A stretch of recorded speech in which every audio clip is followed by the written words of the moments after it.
Hello students, this is Srimati C. Ramadevi, School Assistant Physical Science, JPHS Pedambarpet, Abdullapur Met Mandal, Rangareddy District. Today our subject is Physical Science for the class 9, Chapter 3, Part 4, Lesson Laws of Motion.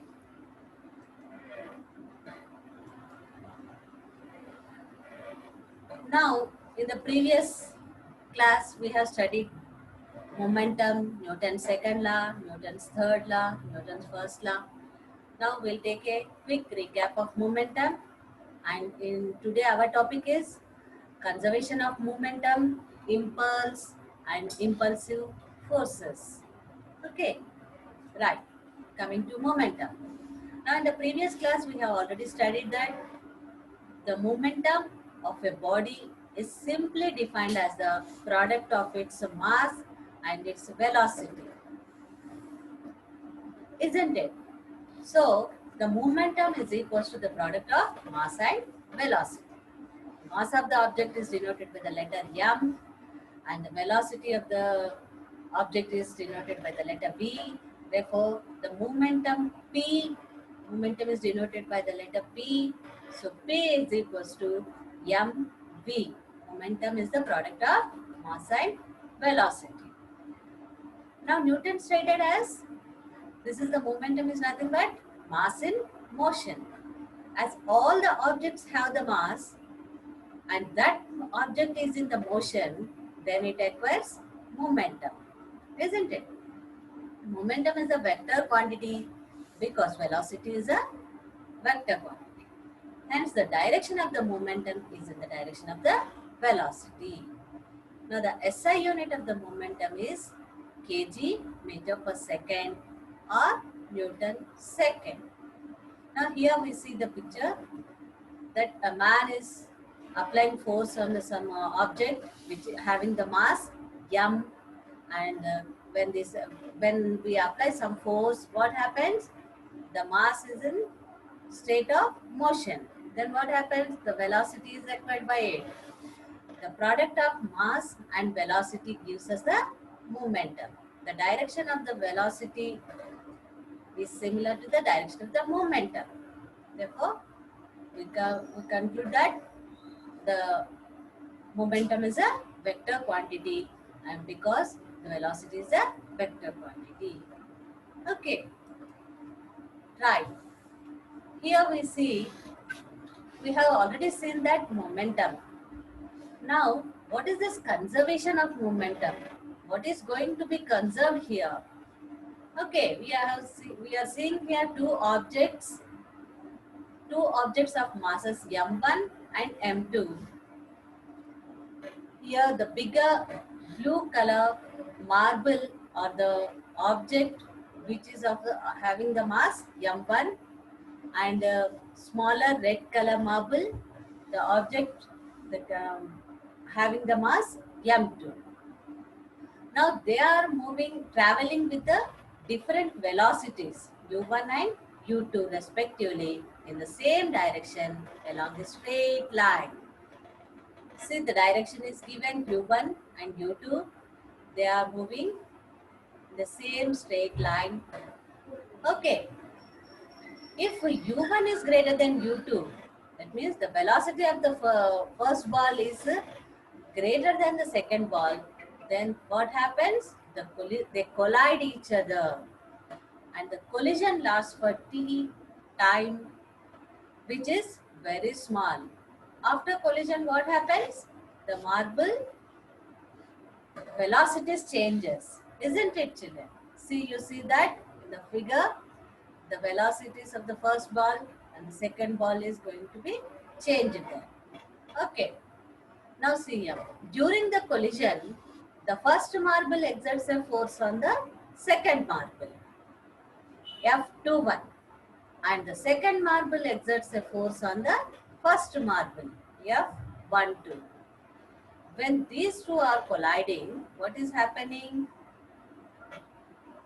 The velocity, the forces exerted by the first marble and the second marble is also exerting a force on the first marble. Therefore, the velocity is changing. So let V1 and V2 be the velocities of the marbles respectively after collision. Now we will see the momentum. Just now we have studied that momentum is the product of mass and velocity. Now what is happening to their momenta of the marbles before and after collision? Now let us see it from this table. The marble 1 and the marble 2.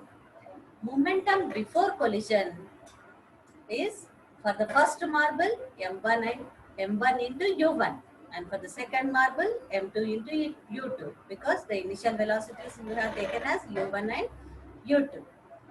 Momentum after collision M1 V1, M2 V2. Okay students. Now change in the momentum. Change in the momentum is denoted by the letter delta P, a small triangle over here. Okay. Change in the momentum means final minus initial. Final momentum minus initial momentum. What is the final momentum? M1 V1 minus M1 U1. Similarly for the marble 2, M2 V2 minus M2 U2. Right. Now the collision time is very small. Therefore, the rate of change in the momentum delta P by delta T is given as for the first marble M1 V1 minus M1 U1 by T, and for the second marble M2 V2 minus M2 U2 by T. Right children? Now Now we have seen that according to the Newton's third law of motion, what does it say? The force exerted by the first marble on the second is equal to the force exerted by the second marble on the first one. So here we see that F12 is equals to minus of F21. Why we have taken minus? Because they are in the opposite direction, isn't it? Newton's for every action there is an equal and opposite direction. Therefore, F12 is equals to minus F21. So what is F12? Force exerted by the first marble and the second marble, and F21 is the second force exerted by the second marble and the first one. Now what is these forces? The change in the rate of change in the momentum is equals to the rate of change in the momentum after collision. Okay. Delta P1 by T is equals to minus of delta P2 by T. Right. So, M1 V1 minus M1 U1 by T is equals to minus of M2 V2 minus M2 U2 by T. After cancelling T's and all those things, after solving this, we get M1 U1 plus M2 U2 is equal to M1 V1 plus M2 V2. Now what is this M1 U1 plus M2 U2? This is the momentum, total momentum of the two marbles before collision. Before collision they are moving with the velocities U1 and U2 and their masses are M1 and M2. Therefore, the total momentum of the two marbles before collision is M1 U1 plus M2 U2. Now, after collision, what is happening? M1 V1 plus M2 V2 is the total momentum of the two marbles after collision. Okay, right. So, what is the total momentum is unchanged before and after the collisions. So, we say that the momentum is the conserved. Conserved in the sense they are not changed. Okay.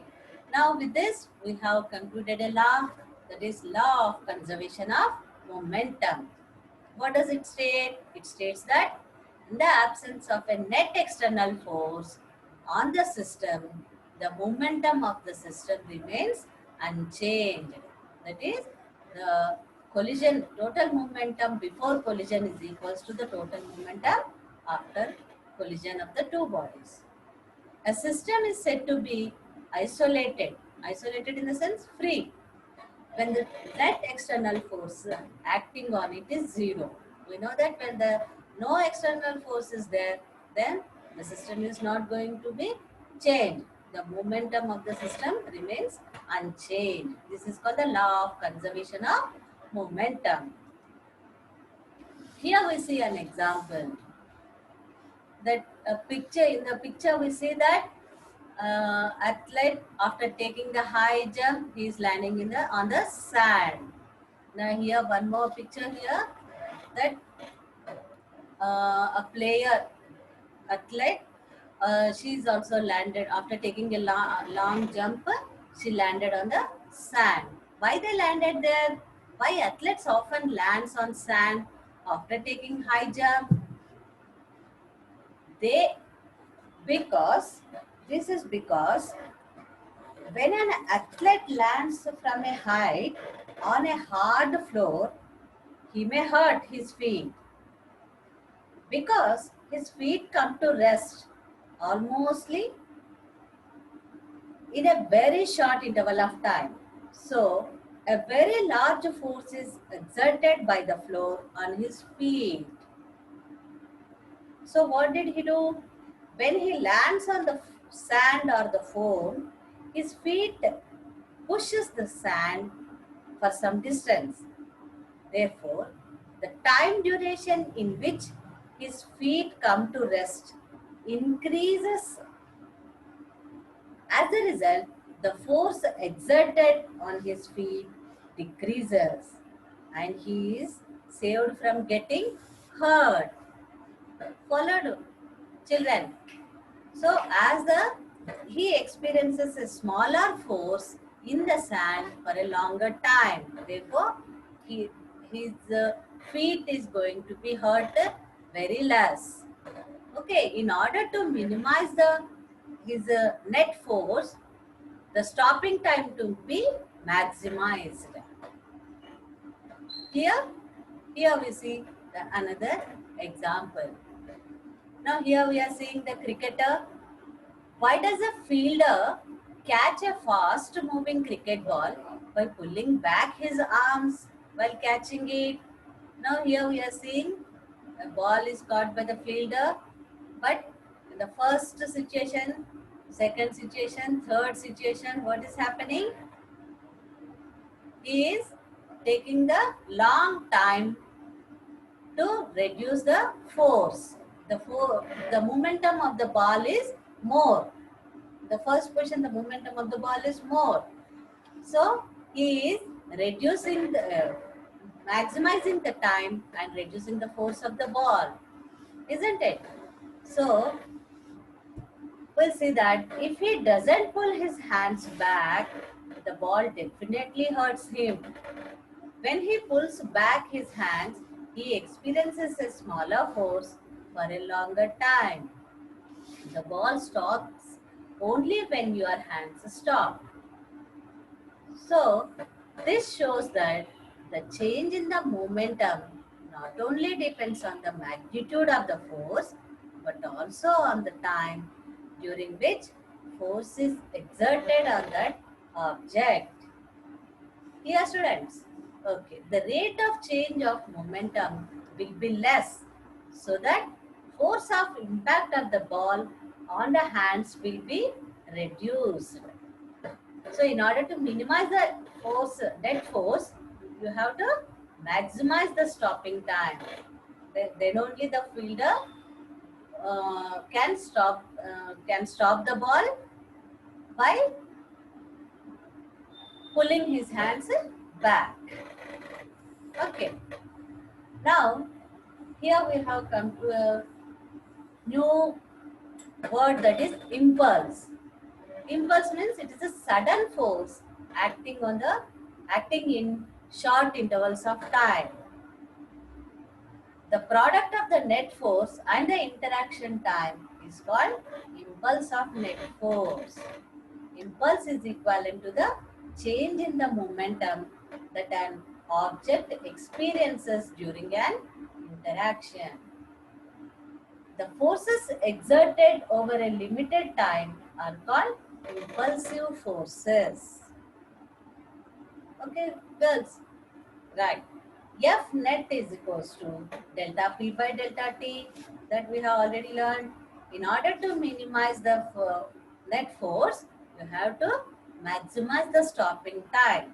This is nothing but F net into delta T is equal to delta P. The change in the momentum is equals to the impulse. Okay. The product of the net force interacting time is called the impulse of the net force. It is a sudden force acting in a short intervals of time. Here we are seeing an activity.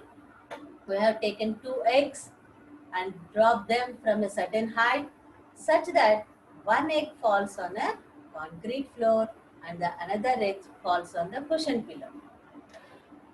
Let us see what happens. What changes do you notice here?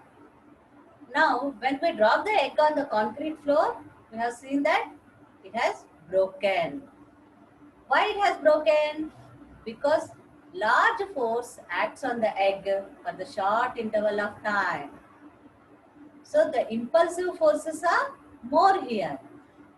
The large force is acting on the egg for the short interval of time. So within short time, large force is acting. Therefore, we say that impulsive force is more. Therefore, the egg breaks.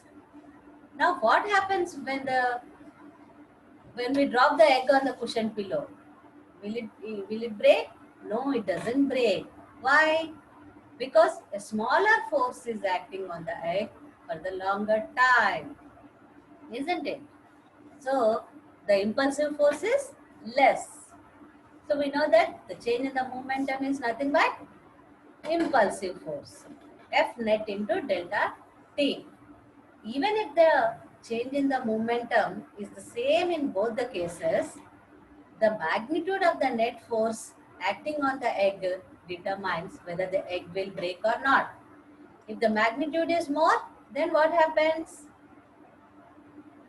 The impulsive force will be more. If the magnitude of the force is less, the impulsive force will be less. If the magnitude of the net force is more, then what happens? The egg will break. If the magnitude of the net force is less, then what happens? It will not break. Okay, right.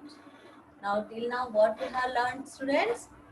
We have stated the law of conservation of momentum, and we have known impulse, and we have seen impulsive forces and some examples over here. Okay, thank you.